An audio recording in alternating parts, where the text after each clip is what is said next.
In the quiet, idyllic town of Hollowbrook, nestled amidst a dense forest, lived the Williams family.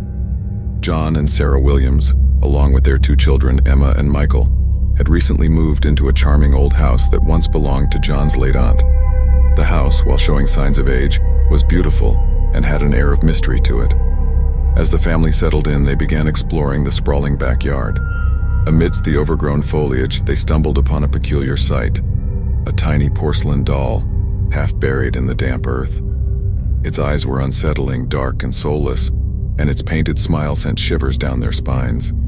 Sarah, trying to brush off her unease, suggested it must have been a toy left behind by a previous owner.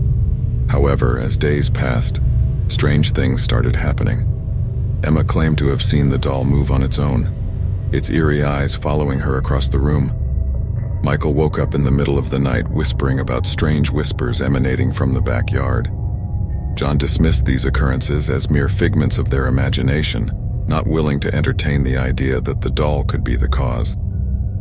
One evening, Sarah found the doll placed on the dining table, though she distinctly remembered putting it away in a box in the attic. The next day, it was perched on Michael's bed, and the day after, it appeared at Emma's desk. Each time, its expression seemed more sinister, and its presence more unnerving. As the weeks went by, the Williams family's unease grew into palpable fear. Objects moved on their own, eerie footsteps echoed through the house, and the doll seemed to appear in random places with increasing frequency. They could no longer deny the chilling truth. Something was terribly wrong with the doll. One night, as a storm raged outside, they heard faint cries coming from the backyard. Brave but fearful, John ventured out with a flashlight. As the light fell on the doll, a gut-wrenching sight met his eyes. The doll was now covered in dirt and mud, its once serene expression twisted into a malevolent grin. John's heart raced, and he promptly scooped up the doll and buried it in a nearby hole. Believing they had finally rid themselves of the creepy doll, the family tried to return to normalcy. But it was as if the doll had cursed them. It refused to stay buried. Every morning, they found the doll back in their backyard, seemingly dug up from its grave. Each time they buried it again, the doll reappeared, defying all explanations. Soon, the haunting extended beyond the doll. The house itself seemed to come alive with malicious intent. Doors slammed shut on their own, furniture moved as if dragged by an invisible force, and chilling whispers filled the air. Emma and Michael's nightmares became vivid and horrifying, featuring the doll tormenting them in their sleep. Desperate to break free from the clutches of this malevolent presence, the family sought the help of an old local historian, Mr. Thompson. He listened to their story with a serious expression, nodding thoughtfully as they recounted the events. Mr. Thompson explained that long ago, a young girl named Abigail used to live in the house with her family. She had received the porcelain doll as a gift, but had met an untimely and tragic end. It was believed that the doll was imbued with Abigail's spirit, and after her death it had been buried in the backyard as a tribute to her.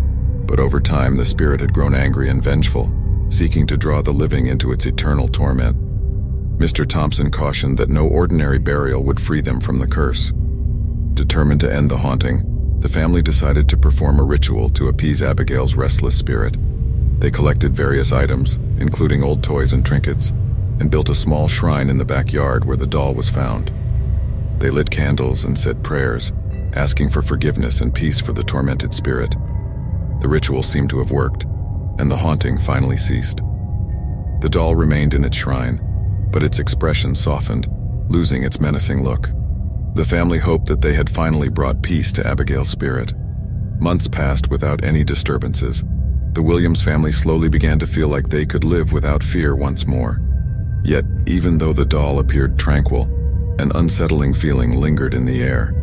They couldn't escape the eerie sensation that they were being watched, that something unseen was still present.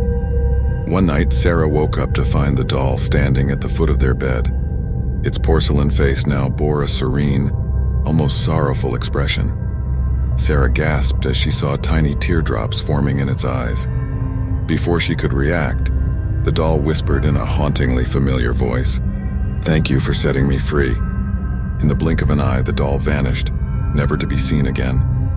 From that night on, the family felt an inexplicable emptiness, a void that couldn't be filled. They couldn't shake off the feeling that they had not only set Abigail's spirit free, but had also unleashed something far more sinister into the world. The Williams family left the house, seeking solace in a new town far away from Hollowbrook. But the memory of the creepy porcelain doll and the chilling events that followed would forever haunt their nightmares, a grim reminder that some secrets are best left buried, even if they are half hidden in the backyard of an old house.